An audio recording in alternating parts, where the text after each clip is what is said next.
What's going on? Oh, man. Hold up. What's going on, bosses? I just came back from the October 21st, 2015 showing of Back to the Future 2. The day that Marty McFly goes back in time.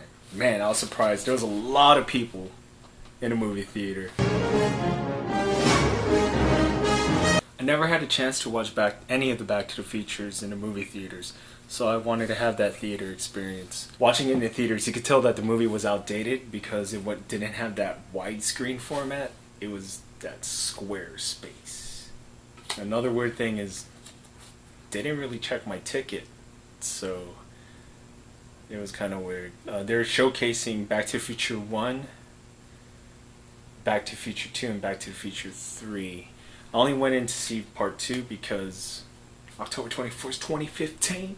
I just remember at the midnight showing, there's a scene right when they go to the future. Doc explains, oh, we had to go to October 21st, 2015, and the whole audience just erupted into applause. I'm just like, GG. And another thing, when I was watching Back to the Future, you know when they make that sound effect like dee-dee-dee-ding, dee-dee-dee-ding, like when they showcase like the date.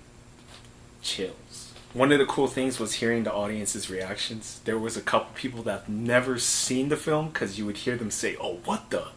Oh, wow. Like they were surprised by, I guess, some of the plot. As a kid, my favorite Back to the Future was part 2, but as I grew up, the first one is the most superior films of all three. I would rank it as 1 being the best, 2 being second, and then 3rd would be my least favorite Back to the Future film. But they're all great. They took a lot of time. Bob Gale and Bob Zemeckis, Robert Zemeckis, he goes by Bob. They took their time fine-tuning the script because I can't think of another movie where little plot details are so intertwined. Back to the Future is one of those movies where you can see it with your grandparents, your parents, and your kids.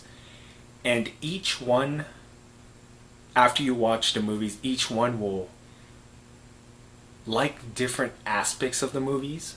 Like one thing that's similar that I could compare to is Ghostbusters, where I guess different age groups will take different aspects of what they thought was what made the movie great. So since I didn't watch Back to the Future in the theaters, I was exposed to it when I used to live in San Diego, and I had a neighborhood friend. We would always go on adventures with our bikes. For the younger generation that don't know what going outside is, before the smartphone era, kids used to just have adventures going out on bikes. So the conversation came up. Back to the Future was brought up somehow. And my reply was, I've never seen a Back to the Future film. You should have saw his face. Pure mortification. Like I committed a crime that is uncommittable. I guess you can compare it to the Chancellor's face in Chrono Trigger when he finds out that Chrono escapes out of his jail cell. And for those who've never played Chrono Trigger, go out there and play that video game. Best time travel video game ever.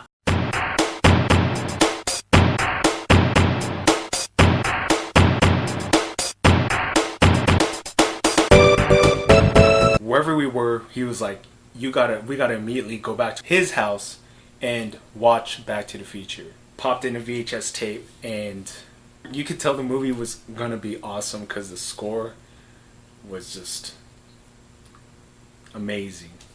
So we watched Back to the Future 1, 2, and 3 back to back. This is pre-Netflix. This was binge watching at its finest. And I remember after watching the very first film, and if you remember the very first film, where Doc comes in, and he's like, he goes up to Marty and says, you know, it's your kids, Marty. Something's gotta be done about your kids. Like, in that scene where you see the DeLorean fly, and then Doc, like, wait a minute, Doc. We don't have enough road to reach 88 miles per hour. and you see Doc pull down his futuristic shades. Where we're going, we don't need roads. And you see the DeLorean fly, and it disappears in the sky, goes back to the future, and that to be continued sign. Like, you gotta understand, like what kind of movie, like, before that, I've never seen a movie where there was like a to be continued sign. What kind of movie has the audacity to be like, to be continued? And I remember yelling at my friend, like, how can they do that? They can, no, they can't do that. No, they can't do that. They can't do that. They could do whatever they want. They just changed the game. This is before like Lord of the Rings, to be continued, but like that just blew my mind. And then he showcased Back to the Future 2. At that moment, blew my mind again, just like the scenes for the future and Back to the Future 3. Fell in love with the series. I am still in love with the series. Which brings me to our book review for We Don't Need Roads, the making of the Back to the Future trilogy by Caseen Gaines. This book is a must-have if you're a Back to the Future aficionado. There's a lot of really interesting tidbits about the movie. Like how the movie came about was Bob Gale, one of the co-writers. He was looking through his dad's yearbook, and he saw that his dad was captain of a football team, you know, class president. But Bob Gale was a geek, he was a nerd. And he thought to himself, if I were to go back in time, would I be friends with my dad? And his answer was no. Another interesting tidbit was when they were pitching the idea, no one wanted to buy the movie, the script. No one wanted to option the movie, except for Disney. Disney wanted to option it, but they wanted to make it more family friendly, so they would have cut out a lot of the more funny parts of the movie. The only gripe I have about this book is the first, and it's not the writer's fault, but the first half of this book is very interesting when they're trying to get Back to the Future, the first one, made. But the book kind of loses its steam when they explain how Back to the Future 2 and 3 and the problems that they had making it. Because it was, I think it was more of a struggle to try to get the first film made. And it was a really interesting read, like just how they did it. Another gripe that I have is that they didn't put like facts that are already known for hardcore Back to the Future fans. Like, for example, like in the scene where Marty is being hung in the Wild West, Bob Zemeckis, the director, was like, man, that's some really good acting from Michael J. Fox. But what you didn't know was the safety rig failed, so Michael J. Fox was really being hung.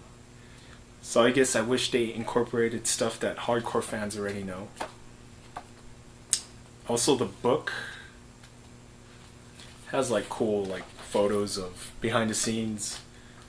Like that's the poster, concept poster that almost got made. How they filmed the hoverboard scenes. A really cool part in the book is during the filming of the first film for the Enchantment Under the Sea dance, they would also play modern music. So they're saying that the band would play Houdini's "The Freaks Come Out at Night." I found that pretty awesome. There's a lot more like awesome tidbits. I don't want to spoil the whole book, but so I recommend picking this book up. Shout outs to Caseen Gaines.